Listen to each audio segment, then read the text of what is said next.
नमस्कार दोस्तों, गार्गी क्लासेज में आपका स्वागत है। एक बार फिर से भारतीय राज्य व्यवस्था की सीरीज में हम आगे बढ़ते हैं। जैसा कि अपन ने डिस्कस किया था कि भारतीय संविधान में 22 भाग हैं। उन 22 भाग में पहले भाग के बारे में अपन चर्चा करते हैं, जिसका नाम है संघ और उसका राज्य क्षेत्र। यानी भारत एक संघ है और उसका राज्य क्षेत्र के बारे में बताया गया है। पहली बात यह है कि अनुच्छेद 1 में यह कहा गया है कि अपने देश भारत का नाम भारत होगा, इंडिया होगा।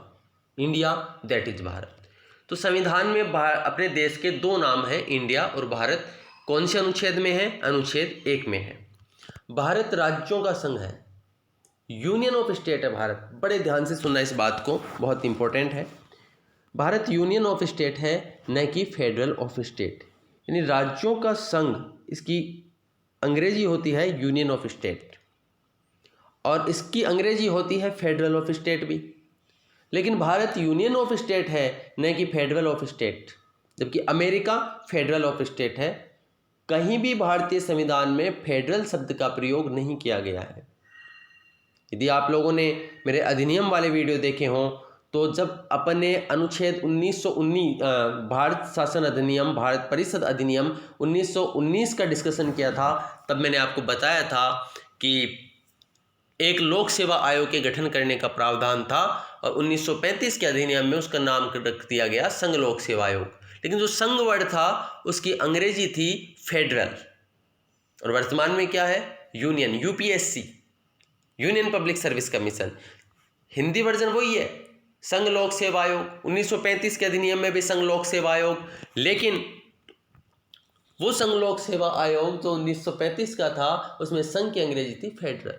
ऐसा इसलिए है कि यदि अमेरिका का कोई भी राज्य अलग होना चाहे, जैसे कैलिफोर्निया को अलग होना है तो कैलिफोर्निया अलग हो सकता है,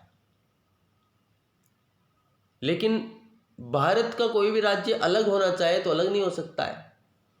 सिक्किम भारत का भाग नहीं था, गोवा भारत का भाग नहीं था जब देश आज़ाद हुआ, लेकिन भारत में शामिल हो गया और शामिल होने के बाद में वह अलग नहीं हो सकता है, क्योंकि अपन क्या है? यूनियन ऑफ स्टेट है। यूनियन ऑफ स्टेट है, न कि federal of state. Union of state है।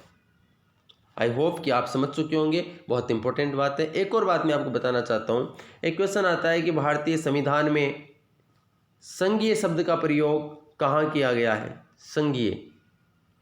तो ध्यान रखना, भारतीय संविधान में संघीय शब्द का इस्तेमाल कहीं भी नहीं किया गया है, पूरे संविधान में नहीं किया गया है। केवल संघ शब्द का इस्तेमाल है। भारत राज्यों का संघ है। संघीय शब्द का इस्तेमाल भारतीय संविधान में कहीं भी नहीं किया गया है। यूनियन शब्द का प्रयोग किया गया है, फेडरल शब्द का प्रयोग नहीं किया गया है।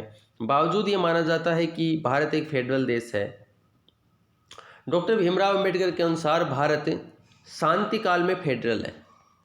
संघीय ढांचा है भारत का। राज्य में राज्य की सरकारें काम कर रही हैं, केंद्र में केंद्र की सरकारें काम कर रही हैं। दोनों राज्यों में कौन किस विषय पर कानून बनाएगा, इसके लिए 7वीं अनुसूची बना दी गई है। तो फेडरल है। शांति काल में भारत कैसा है? फेडरल है। ममता बनर्जी चाहे जो बोल सकती है, नरेंद्र मोदी ममता बनर्जी को बोल सकता है, या कांग्रेस शासित राज्यों में इंदिरा गांधी द्वारा आपातकाल नहीं लगाया जाता है और बीजेपी शासित या गैर कांग्रेसी जो भी राज्य थे उनमें 1975 में आपातकाल लगा दिया जाता है। तो राज्य राज्य का काम कर रहे हैं, फेडरल है। लेकिन आपातकाल की स्थिति में इसका ढांचा क्या हो जाता है? यूनियन हो जाता है। उनका मानना था कि जानबूझकर फेडरल शब्द का उल्लेख नहीं किया गया है। जानबूझकर फेडरल शब्द का उल्लेख नहीं किया गया है ताकि लोग भारत को अमेरिका की भांति फेडरल न समझे, क्योंकि अमेरिका में राज्यों ने देश का निर्माण किया था, लेकिन भारत सदियों से एक राष्ट्र है तथा देश ने राज्यों का निर्माण किया है। भारत विनाशी राज्यों का अविनाशी संघ है। क्या तात्पर्य हुआ? विनाशी राज्यों का अविनाशी संघ है। भारत में कोई राज्य शामिल तो हो सकता है लेकिन वो अलग नहीं हो सकता है, जबकि अमेरिका अविनाशी राज्यों का अविनाशी परिसंघ है, अलग हो सकता है वहां का राज्य। भारतीय राज्य क्षेत्र के अंतर्गत निम्न क्षेत्र माने गए। कौन कौन से? सभी राज्य, केंद्र शासित प्रदेश और अन्य अधिग्रहित क्षेत्र, किसी क्षेत्र को अपन शामिल कर लेते हैं भारत में, तो वो माना जाएगा।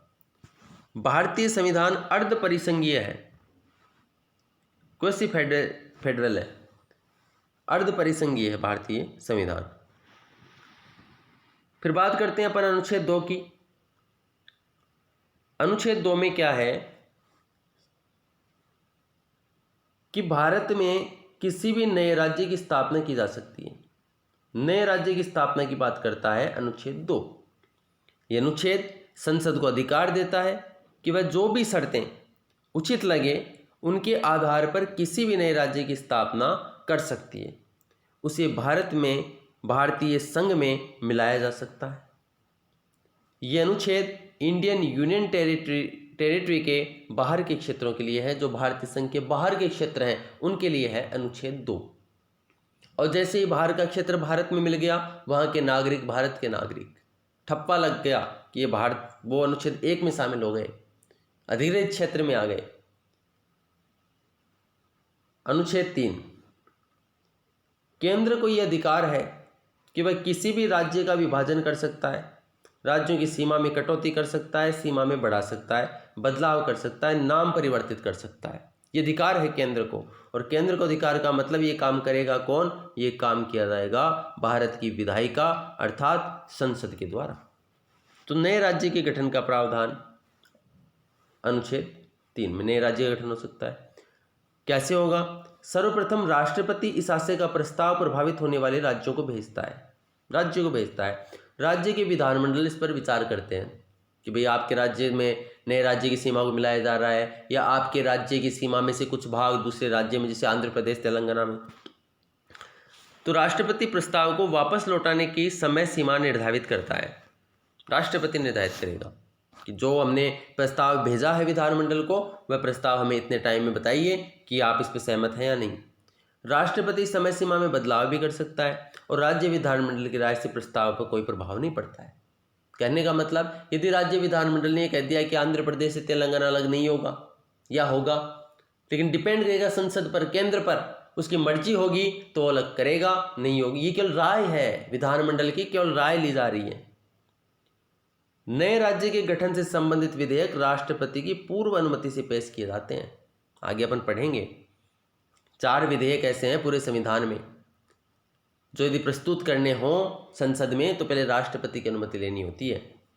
आर्टिकल 3, आर्टिकल 117, आर्टिकल 274, आर्टिकल 304, ये 4 ऐसे अनुच्छेद हैं, यदि इनसे संबंधित कोई भी प्रावधान होता है, विधेयक प्रस्तुत किया जाता है, तो संसद में प्रस्तुत करने के पहले राष्ट्रपति की अनुमति लेनी होती है। ये विधेयक किसी भी सदन में पेश किया जा सकता है, लोकसभा में भी, राज्यसभा में भी। दोनों सदनों में पारित होना चाहिए। विधेयक का मतलब हो गया, मैंने बताया भी था पहले, विधेयक का मतलब है कि एक साधारण सा प्रस्ताव जो कानून बनाया जाएगा, कानून बनाने के लिए जो प्रस्ताव लाया जाता है संसद में, वह विधेयक कहलाता है। यदि संसद के दोनों सदन, लोकसभा, राज्यसभा, पारित कर दें तो विधेयक राष्ट्रपति के पास चला जाता है, और राष्ट्रपति उस पर साइन कर दे तो वो बन जाता है कानून, अधिनियम। तो विधेयक प्रस्ताव होता है, जो अधिनियम बनेगा, विधि बनेगा। और विधेयक बनाने का काम विधायिका का, संसद का। और संसद में 3 अंग होते हैं, लोकसभा, राज्यसभा और राष्ट्रपति। तो ये तीनों मिलकर के कानून बनाते हैं। तो ये दोनों सदनों में पारित होना चाहिए, अर्थात इसके लिए संयुक्त बैठक नहीं बुलाई जा सकती है। दोनों सदनों में साधारण बहुमत की आवश्यकता होती है, राष्ट्रपति से पुनर्विचार के लिए नहीं लौटा सकता है। ये कुछ फैक्ट हैं जो याद रखने थे। फिर अपन आते हैं अनुच्छेद 4 में। क्या कहता है अनुच्छेद 4? अनुसूची 1 और अनुसूची 4 में जो बदलाव होते हैं उन्हें संविधान संशोधन की श्रेणी में नहीं माना जाएगा। यानी संविधान संशोधन का प्रावधान है अनुच्छेद 368 में। अब अनुच्छेद 1 में भी संविधान संशोधन तो हो ही रहा है कि बाहर से किसी राज्य को मिला लिया, अधिकृत राज्य है, या वो अधिकृत राज्य को जब भारत में पूर्ण रूप से भारतीय संघ में शामिल कर लिया जाएगा तो उसको राज्य का या केंद्र शासित प्रदेश का दर्जा दिया जाएगा। तो भी अनुच्छेद 1 में परिवर्तन हो रहा है, लेकिन यह परिवर्तन अनुच्छेद 368 का परिवर्तन नहीं माना जाएगा। तो इसके लिए कोई संविधान संशोधन की जरूरत नहीं है। कुछ निर्णय है बेरोबारीवाद में, 1960 में सुप्रीम कोर्ट ने निर्णय दिया कि भारत का कोई भी भूभाग संविधान संशोधन के द्वारा ही किसी अन्य देश को दिया जा सकता है। किसी दूसरे देश को देना है यदि, तो वह कैसे दिया जाएगा? संविधान संशोधन के द्वारा, यानी अनुच्छेद 368 में संशोधन करना पड़ेगा। 90वें संविधान संशोधन जो 1960 में हुआ, इस संशोधन के द्वारा बेरुबारी नामक जगह पाक को दी गई, पाकिस्तान को बेरुबारी नामक जगह दी गई 1960 में, ये संशोधन करके। और इस अनुच्छेद से संबंधित संशोधनों की अपन बात करें तो 1969 में सुप्रीम कोर्ट ने निर्णय दिया कि सामान्य सीमा विवाद को हल करने के लिए संविधान संशोधन की आवश्यकता नहीं है। मंत्रिमंडल के निर्णय से सीमा विवाद को हल किया जा सकता है, लेकिन इससे भारतीय भूभाग में कमी नहीं होनी चाहिए। 100वां संविधान संशोधन लेटेस्ट है। 100वां संविधान संशोधन, इसके तहत भारत और बांग्लादेश के मध्य विवाद चल रहा था सीमा को लेकर। तो भारत बांग्लादेश के मध्य जो विवाद चल रहे थे, तो इस विवाद को सुलझाने के लिए 100वां संविधान संशोधन किया गया। एक समझौता हुआ कि भारत की भूमि में जो विवादास्पद भूभाग हैं वो भारत के होंगे, और बांग्लादेश की भूमि में जो विवादास्पद भूभाग हैं वो बांग्लादेश के होंगे। ये था 100वां संविधान संशोधन। तो एक बात, क्या इससे भारत के क्षेत्रफल पर कोई फर्क पड़ा? भारत के भूभाग पर फर्क पड़ा? जी नहीं। जितना भारत का क्षेत्रफल पहले था 32,63,267 वर्ग किलोमीटर, वही आज है। 32,87,263 वर्ग किलोमीटर जो पहले था वही आज है। कुछ राष्ट्रीय एकीकरण के प्रावधान। 1947 ईस्वी में जम्मू कश्मीर का भारत में विलय किया गया। यहाँ के शासक हरि सिंह ने विलय पत्र पर हस्ताक्षर किए।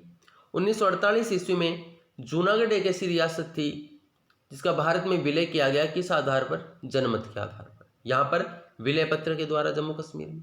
और एक और जगह थी हैदराबाद। हैदराबाद का विलय पुलिस कार्रवाई के माध्यम से किया गया और इसे ऑपरेशन पोलो नाम दिया गया। ऑपरेशन पोलो हैदराबाद रियासत के विलय में जो पुलिस कार्रवाई की गई उसका नाम है।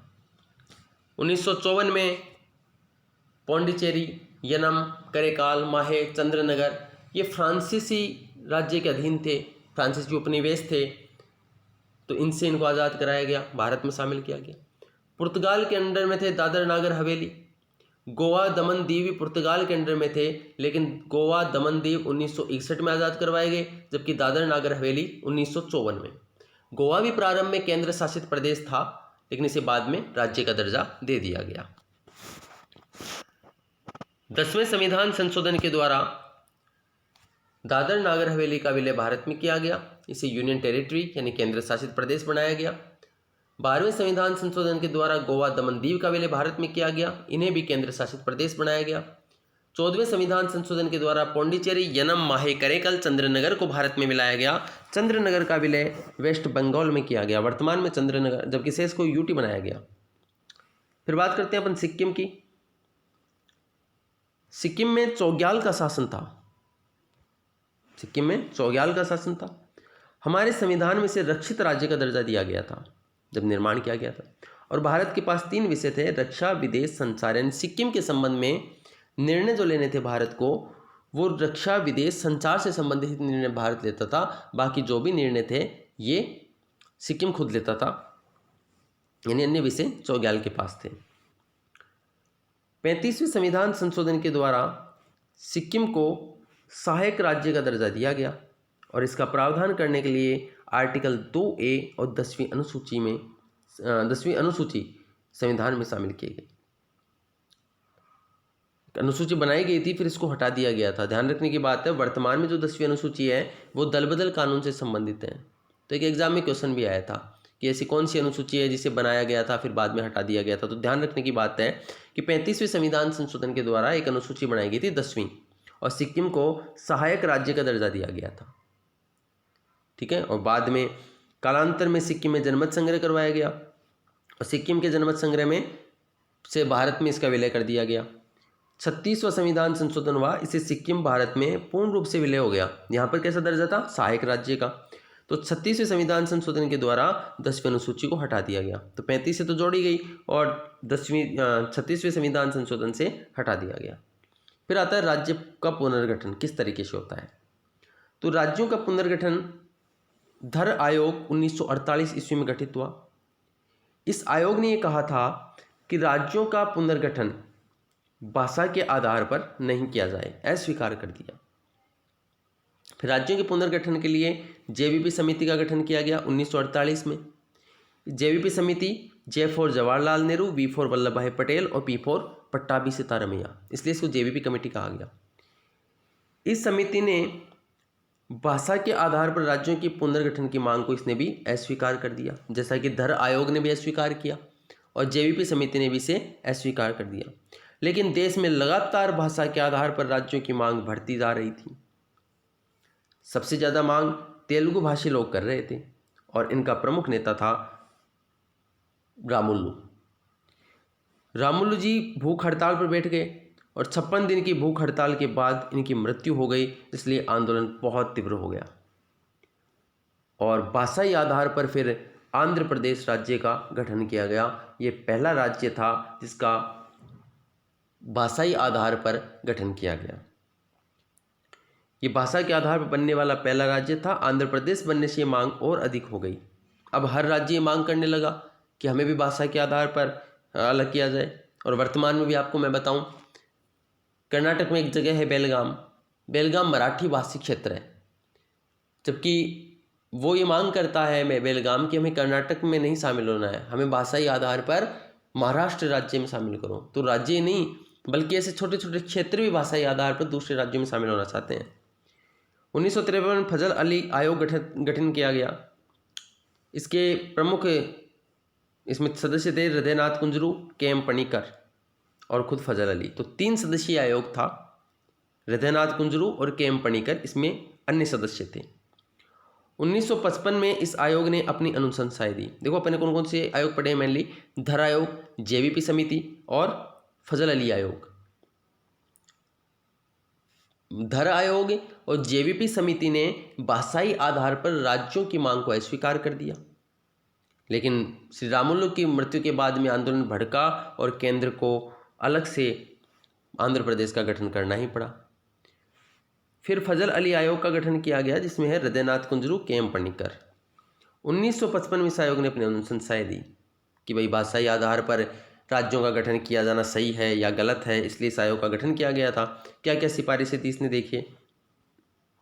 इसने भाषा के आधार पर राज्यों के पुनर्गठन की मांग को स्वीकार कर लिया, लेकिन इसने माना कि राज्य का आधार केवल भाषा नहीं हो सकता, कुछ अन्य बातें भी होनी चाहिए। देश की एकता सुरक्षा को मजबूती मिले, भाषाई व सांस्कृतिक एकरूपता बनी रहे, आर्थिक वित्तीय व प्रशासनिक विकास सुनिश्चित होना चाहिए और जनता के कल्याण के लिए आयोजन को प्रोत्साहन मिले। यानी ऐसी व्यवस्था हो उस राज्य के पास में, इतने संसाधन हो कि वो अपने नागरिकों के लिए, अपने लोगों के लिए आर्थिक सुरक्षा और प्रशासनिक विकास सुनिश्चित कर सकें। इन उद्देश्यों के साथ समझौता किए बिना भारत भाषा के आधार पर राज्य बन सकता है।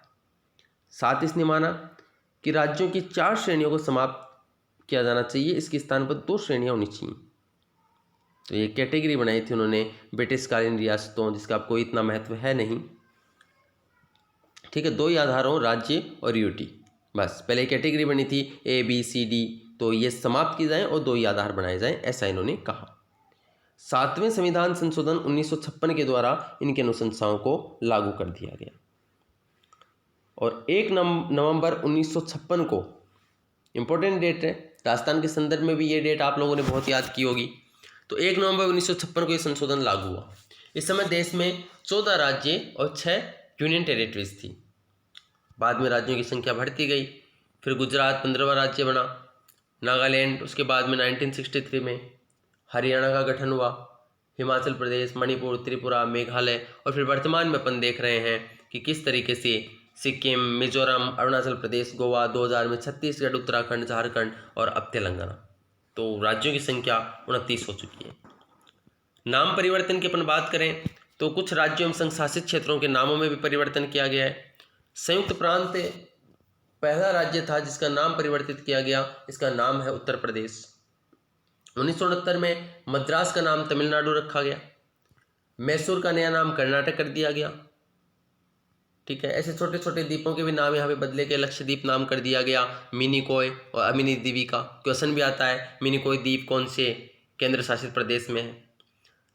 1992 में संघ शासित प्रदेश दिल्ली का नया नाम राष्ट्रीय राजधानी क्षेत्र दिल्ली कर दिया गया और इसे पूर्ण राज्य का दर्जा भी नहीं दिया गया, जबकि नाम बदला गया। 2006 में उत्तरांचल का नाम उत्तराखंड कर दिया गया, पौंडीचेरी का नाम पुडुचेरी कर दिया गया है। वर्ष 2011 में उड़ीसा का नाम ओडिशा कर दिया गया है। इस तरीके से कुछ फैक्ट हैं। ये अपन ने देखा भाग 1। यदि आपको मेरे वीडियोस अच्छे लग रहे हैं तो प्लीज़ सब्सक्राइब कीजिए हमारे चैनल को, ताकि आपको वीडियो का नोटिफिकेशन आ जाए, आप तुरंत उसको रीड कर सकें। और एक चीज़ और, हम syllabus wise topic to topic videos बना रहे हैं, जिस भी एग्ज़ाम से संबंधित वीडियोस बना रहे हैं, तो ये आपके लिए बहुत उपयोगी होंगे। जैसा कि कंटेंट में प्रॉब्लम होती है, कंटेंट भी बेटर है, समझा भी रहा हूँ मैं, फिर भी आपको यदि कोई प्रॉब्लम हो तो आप कमेंट बॉक्स में कमेंट कीजिए प्लीज़। थैंक्स।